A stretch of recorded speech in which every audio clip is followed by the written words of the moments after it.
Sayyidina Muhammad wa ala alihi wa ashabihi wa man tabi'ahum bi ihsanin ila yaumiddin, amma ba'd. Yang kami hormati, hadir bersama kita Ustadz Haji Inayatullah, Wakil Bupati Musirawas Utara. Hadir juga bersama kita Kiai Haji Muhammad Atiq Fahmi LC MAG, pimpinan pesantren modern Ar-Risalah. Juga banyak beberapa pejabat di lingkungan pemerintah Kota Lubuk Linggau, Kabupaten Musirawas Utara, Musirawas, juga para tokoh masyarakat, para tokoh agama, dan semua tamu takziah malam yang ketiga ini. Semoga kita semua mendapat rahmat dari Allah Subhanahu wa ta'ala. Amin ya rabbal alamin. Bapak Ibu, saudara-saudara jamaah takziah yang dirahmati Allah, kami di sini mewakili keluarga besar Mamanda Haji Muhammad Zazili Taha yang diminta untuk menyampaikan sambutan tuan rumah. Kami ini keponakan beliau. Jadi dari Bingin Teluk, istri beliau yang Bingin Teluk itu adiknya orang tua kami, adik dari ayah kami. Jadi ini sangat dekat sekali. Maka kami berdiri di sini untuk menyampaikan sambutan sebagai tuan rumah. Bapak Ibu, saudara-saudara jamaah takziah yang dirahmati Allah, yang pertama kami selaku tuan rumah mengucapkan terima kasih yang sebesar-besarnya kepada bapak-bapak, ibu-ibu, saudara-saudara yang sudah hadir di kediaman ayunda kami ini, putri dari Bapak Zazili Taha. Mulai dari sejak beliau meninggal dunia pada hari Kamis kemarin, yang sudah datang hadir ke sini, baik yang ke sini maupun yang ke Tanjung Beringin, ikut ke Tanjung Beringin, dan juga yang ikut sampai ke pemakaman, sampai malam pertama, kedua, dan ketiga malam ini. Maka tidak ada dapat yang kami sampaikan kecuali ucapan terima kasih yang sebesar-besarnya, dan terima kasih atas kehadiran dan juga doa dari bapak-bapak, ibu-ibu, saudara-saudara jamaah takziah yang dirahmati Allah. Kemudian yang kedua, kami juga mohon maaf, ini kehadiran di sini mungkin ada yang di atas, ada yang di bawah.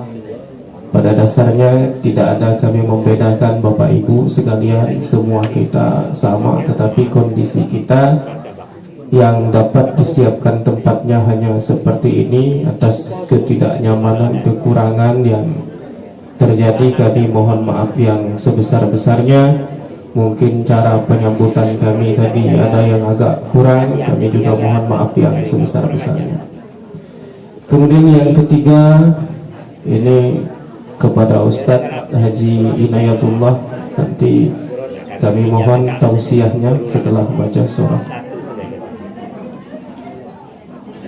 untuk memberikan tausiah, memberikan pencerahan kepada keluarga kami yang sedang ditimpa musibah. Kemudian juga mohon nanti Ustadz Kiai Haji Muhammad Atiq Fahmi LC MAG untuk memimpin doa setelah selesai acara kita nanti. Kemudian terakhir, kami dari tuan rumah ini menyiapkan makan malam bersama. Mohon untuk dapat kita santap bersama, dan ini semua diniatkan sebagai sodakoh dari keluarga besar dan juga sodakoh atas nama mamanda kami yang telah mendahului kita. Semoga apa yang dapat kami siapkan ini dapat menjadi makanan yang berkah, yang membawa kebaikan kepada kita semua. Amin ya rabbal alamin. Demikian yang dapat kami sampaikan selaku tuan rumah sahibul hajat pada kesempatan ini. Kami akhiri, assalamualaikum warahmatullahi wabarakatuh. Kita melanjut ke acara yang selanjutnya, yaitu tausiah yang akan disampaikan oleh Ustadz Inayatullah. Namun dati instruksi Kak Ustadz, dati instruksi, tidak instruksi. Baiklah, kepada Bapak atau Ustadz Inayatullah kami persilakan.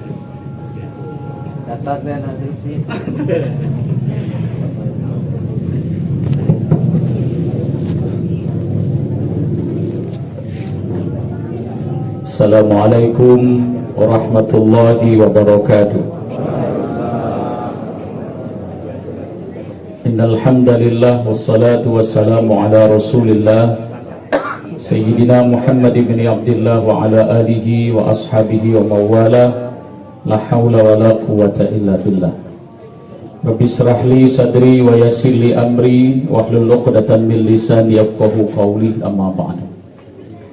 Keluarga besar Memanda Haji Fazilitaha bin Tais yang insyaallah senantiasa selalu dalam curahan rahmat Allah Subhanahu wa taala, yang kami muliakan para tuan-tuan guru kami, para kiai, para ustadz cukup banyak hadir.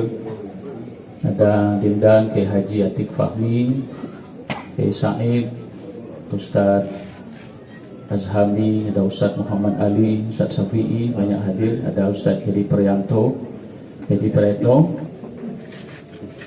Pada kesempatan ini juga hadir Canda Ruslan sebagai anggota DPRD Kabupaten Nusantara Utara, ada Pak Karyasid, ada orang tua kami Pak Haji Firdaus, beserta bapak-bapak, ibu-ibu, jamaah takziah yang dirahmati Allah Subhanahu wa taala.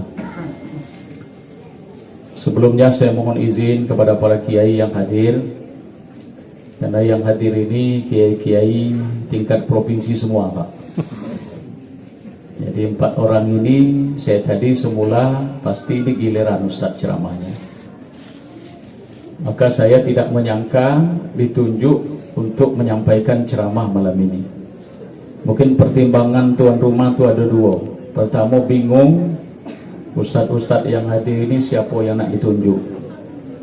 Kemudian yang kedua, lah nak nyiap amplopnya. Nah, itu kan nih ustadz tingkat provinsi, kucuk juta ada baca di bawah tuh. Lagi Ustadz Atik Fahmi, raja lagi kelas-kelas tuh. Nah, ditunjuk saya ini aman, gratis gitu ya. Jadi pada kesempatan ini, inilah enaknya Pak, ada sebuah kebahagiaan yang dimiliki oleh saya, khususnya saya pribadi. Selama ini saya diundang oleh masyarakat khusus Muratara, selalu sibuk ngurus saya, ngurus minyaknya, ngurus supirnya, ngurus nak dia bawa balik apa.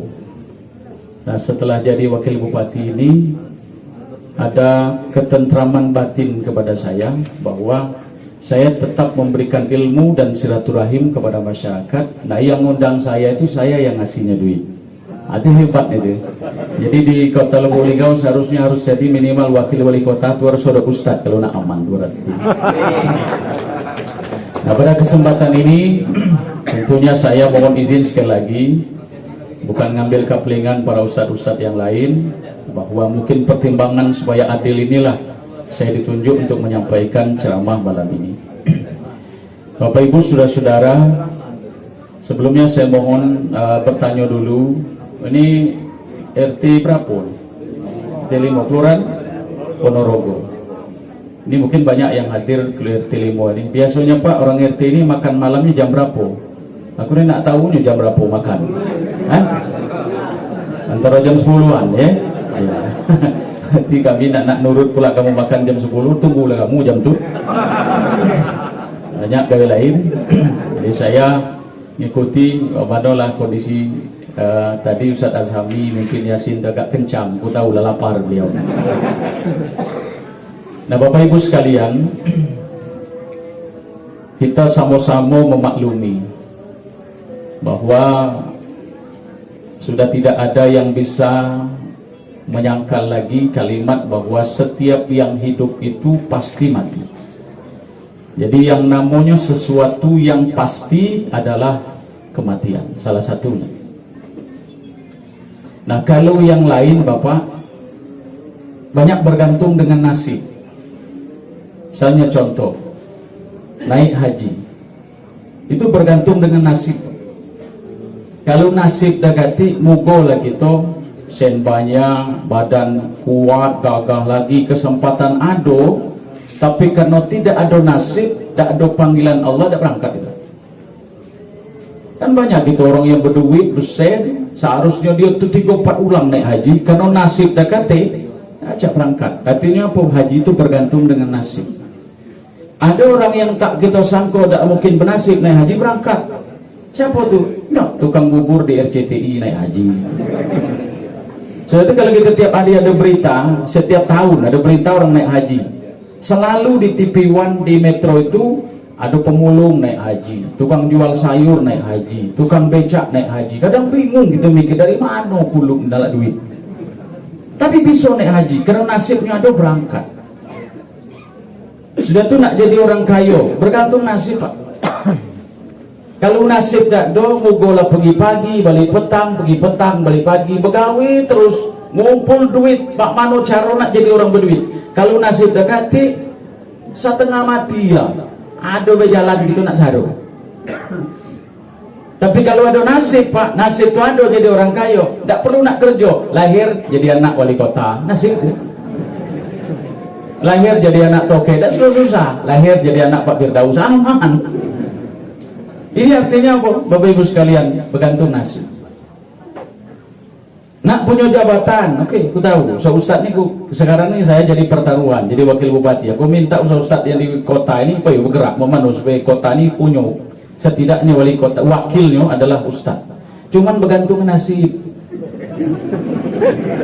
Tengok-tengok siapa yang ngajak, dalam uang yang bernasib. Saya jujur Pak, terus terang calon wakil bupati kemarin 3 yang ngajak aku. Agak jual mahalnya waktu itu. Tapi aku udah nengok siapa 3 ke bernasib. Napas pula, ikut orang yang bernasib, ikut lah sudah aku nyalon menang. Pemilu nyalon tak bernasib macet juga walaupun wakil. Jadi kalau nak nyalon-nyalon Ustaz nanti ngolah siapa yang calon tuh yang bakal punya nasib. Mana caranya? Tanya dengan aku, tahu lihat aku ngomong kau ini tahu pada nasib. Jadi bergantung nasib. Tapi kalau yang namanya mati, dah ada Pak. InsyaAllah mana ada nasib mencap modal itu tahun depan dah suruh mati, dah ada Pak. Yang nama nasib nian mati. Ada dusun aku 3 nama nasib mati.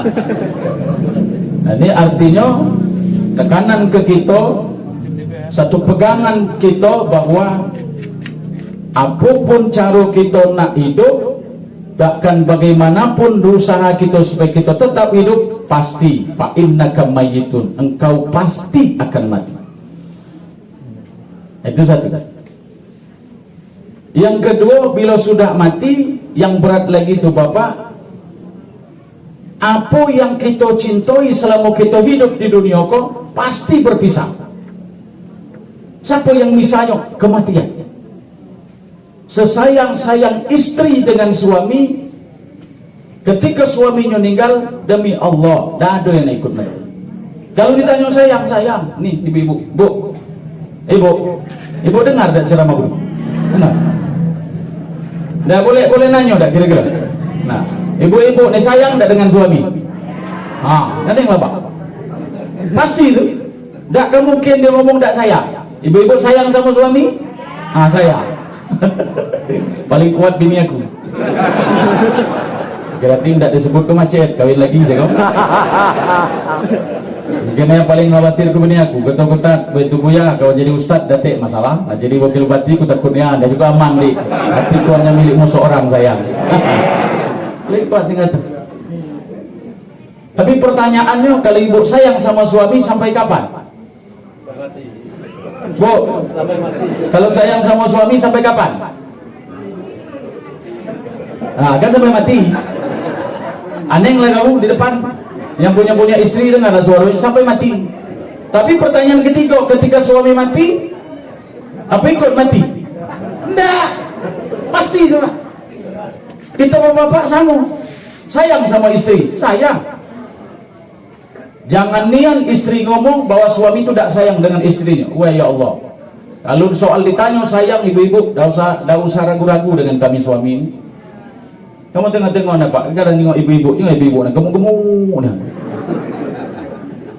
Aku kadang menanya dengan ibu-ibu, ngapa kamu ni gemuk-gemuk? Karena ada yang gemukkanmu. Tengok kami yang lanang, kurus-kurus ya.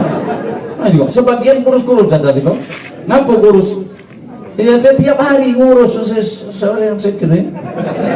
Ngurus istri, jangan tak makan, jangan tak sama dengan istri orang. Tiap hari begawe. Petang baru balik. Urus badan, ngapa? Karena saya. Tapi pertanyaannya ketika istri mati ikut masuk kubur. Banyak gawe lain. Nah, jawab, memang itulah kondisi. Harta kita sebanyak apa yang kita punya harta? Kebun kita, kebun kah? Rumah kah? Apa baik? Jabatan Pak yang kita miliki. Bupati mati, wakilnya naik. Memang macam dunia. Benar tak kira-kira? Wakil bupati yang mati. Ada partai pengusung kemarin yang gantinya. Berbut. Hari kau camat mati, besok ada PLT. Apalagi para kepala dinas. Anggota DPR mati, wah berbut piawi, ada yang sujud syukur. Ini yang di bawah tu, hati-hati nan Kak Ruslan kena. Kena di bawah kawan tu nunggu-nunggu nian, kapan lah perlu tu kan? 3-4 periode tak bisa habis sombong. Macam itu dunia aja. Apa yang kita miliki selesai. Oke harta, oke jabatan, oke apa baik. Namo kita yang ngilu ini, nah nama Inayatullah. Kan tinggal senamu dengan aku. Maka mudahnya lo tu kadang wong nyari itu cuma satu tulah namo Inayatullah. Namo ini di KTP ada, di KK ada lengkap. Ketika kita mati Pak, namo kita yang bagus ini yang beli kambing ketika diresmikan. Kita marah kalau orang main-main namo ini. Di saat kita mati, nama kita dipakai orang terakhir kali ketika orang menyebut nama kita mati di masjid. Di calling orang di kampung hangat ni. Inna lillahi. Terus itu terakhir nama kita disebut. Ini contoh baik ni. Wa inna ilaihi raji'un. Di sini pakai di masjid tak disiakan. Telah meninggal dunia saudara kita. Nama siapa ni? Contoh baik Pak. Mereka kata enak ni. Si Anu bin Syanu sebut nama kita. Apa kata orang dengar? Inna lillahi wa inna ilaihi raji'un ya Allah. Di mana mayitnya? Mati di rumah sakit dulu. Kapan sampai? Entar lagi sampai. Begitu mayitnya sampai, ya Allah sampai mayitnya. Tak pernah nyebut lagi mayat jenazah. Habis namun. Bahkan bukan mayit namun hebat. Tapi tidak ketika kita mati selesai. Diganti orang dengan mayat dengan jenazah. Ada orang nanya dengan Ustaz Inayah, ciri-ciri orang yang mati baik yang sederhana deh Pak Ustaz. Apalah kira-kira? Kata orang Pak Ustaz, ciri orang mati baik itu harus matinya senyum. Kapan tidak senyum belum baiknya. Ini kata aku balak kalau ini. Kalau matinya ukuran senyum, masuk neraka kalau rupit. Karena umur aku 46 tahun belum pernah aku nengok rupit itu mati senyum. Rata-rata merengut kalau adalah yang senyum agak setengah. Apa gara-gara senyum cuman bisa masuk surga habis. Tapi ciri kita mati baik atau tidak tuh Bapak, nanti ciri yang sederhana ketika nama kita disebut apa reaksi tetangga. Disitulah tahu kita baik atau tidak. Kapan orang sebut nama kita mati, orang yang dengar itu sedih, itu baru bagus. Tapi kalau orang yang dengar nama kita itu sujud syukur, itu mati balak. Misalnya contoh orang nyiarnya di masjid. Yang nyiar tuh yang nangis Pak. Inna lillahi wa inna ilaihi raji'un. Kata namanya Halyum. Telah meninggal dunia saudara kita Syanu bin Syanu. Seluruh tetangganya nyebut Masya Allah inna lillahi ya Allah. Orang sebaik ini ngajak yang mati. Ngapain dah tahun tuh yang mati. Sebenarnya apa? Kebaikan kita tegur, ya Allah aku pernah bertetangga dengan dia 3 tahun, tak pernah kami ribut. Yang sekot lagi aku pernah sekantor, itu kepala kami, woi baik nian Bapak itu subhanallah, ada rezeki berbagi Bapak itu. Tak pernah nian pelit, makan sama-sama, dia beramah orangnya. Terkenang seluruh kebaikan siapa yang pernah bergaul dengan dia, itu bagus. Orang yang niatnya sedih, yang mendengarnya apalagi. Tapi kapan yang niat semangat, Yang dengarnya sujud syukur, hebat nih, mati balak nih. Yang nyiar tuh besenirnya di dinding supaya kuat, bisa sampai ke pasar suaranya. Innalillahi. Nah, tapi hal pelak metiga. Telah meninggal dunia saudara kita sianu bin sianu. Tersebut nama kita orang sekampung sujud syukur. Alhamdulillah matilah. Dia orang apa kamu sujud syukurnya mati? Kalau tidaknya mati saru gitu nanti kampungnya habis dikata yang aman. Setan tulah itu kan tidak aman. Habis seluruh kejahatan gitu disebut orang. Ada dikata ceritanya Pak orang baik. Pasti itu orang jahat. Jadi ketika kita mati orang itu senang, itu artinya matinya bermasalah. Nah Bapak Ibu sekalian, jadi dalam hal ini kita tidak dilarang mencintai keluarga, harta, jabatan semuanya, tapi pasti kita akan berpisah dengan mereka. Yang ketiga, lah disiap sebut meja, lah sudah dulu. Ada, gila dikit baik so ceramah, udah tuh unang lagi. Kapan lagi 2 kali, Maya jangan main-main. Yang ketiga, setelah kita hidup pasti mati. Kemudian yang kita cintai pasti berpisah. Yang ketiga apa Bapak Ibu sekalian? Apapun yang kita lakukan di atas muka bumi ini, walaupun sebesar biji zarrah, baik dan buruk akan dipertanggungjawabkan di hadapan Allah Subhanahu wa taala.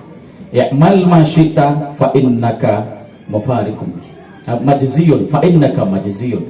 Apapun yang kau lakukan, apa baik buruk, pasti ada pertanggungjawaban di hadapan Allah Subhanahu wa taala. Salah satu tekanan saya lah Bapak Ibu sekalian, ayat yang selalu saya kenang dan selalu saya ingat setiap hari kalau saya bekerja. Di dalam surah Yasin ayat 12. Inna nahnu nuhyil mauta wa naktubu ma qaddamu wa atharahum wa kulla syai'in ahsaynahu fi imamin mubin.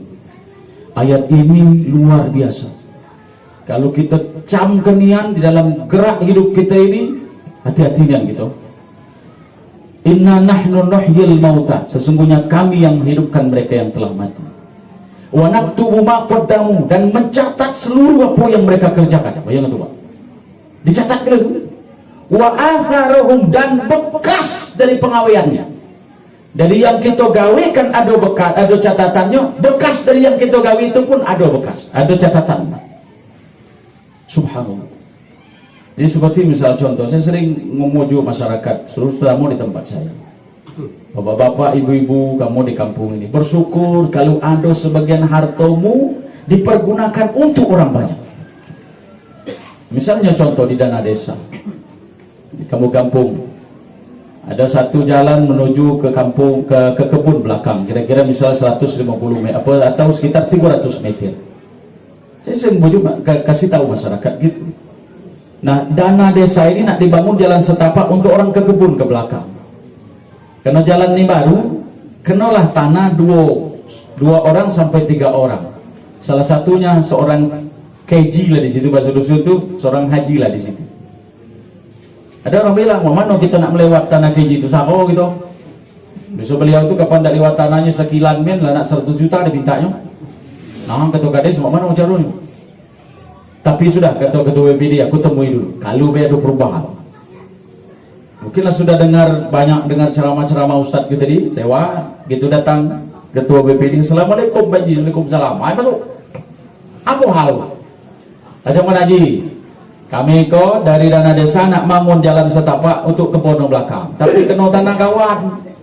Pas kena kebun belakang nian. Tengah-tengahnya nian jalan setapak itu semeter. Nah, kau dekati penggantiannya Ji. Hanya keikhlasan kawan lah. Apa kata Ji itu? Alhamdulillahirabbil alamin ya Allah. Terima kasih nian Pak Kades, terima kasih nian ketua BPD. Ngapa terima kasih? Lajulah pakailah tanah. Dah katakan dirugi Pak Ji, dah usah pakailah. Nak berapa meter pakailah. Ngapa baca ulu batu? Sadar nian ya Allah. Tanah yang kunjuk setapak nilai yang kuno mati. Yang 2 tapak depan kiri kanan kau anak 6 cuman 2-3 tapak pengapaan nih. Nah yang kuno mati yang setapak ini nak ambil lah Pak Kades, ambil lah, dah usah ganti-ganti rugi. Ketika hari pertama dia ngejuk dapat pahala, bekas dari pengawiannya pun dapat pahala. Selagi jalan itu masih digunakan orang banyak setiap hari, semuanya akan terus mendapat pahala.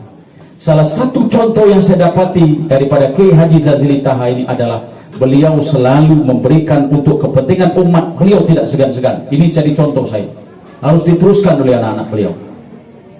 Beliau tawarkan dengan saya, Ustaz Inaya, kalau nak bangun pondok pesantren, kau ada tanah di belakang masjid 15 hektar, ambil lalu sampai main. Luar biasa beliau, bangun masjid, bangun madrasah, sampai pondok-pondok pesantren. Coba lihat, luar biasa beliau. Bayangkan hari ini Bapak setelah beliau meninggal dunia, harta yang tidak diatasnamakan umat. Mungkin anak-anaknya retok. Kalau anaknya soleh pula, anaknya tolek, macet. Duku 3 batang, dia baca pekapaannya kan main-main Pak.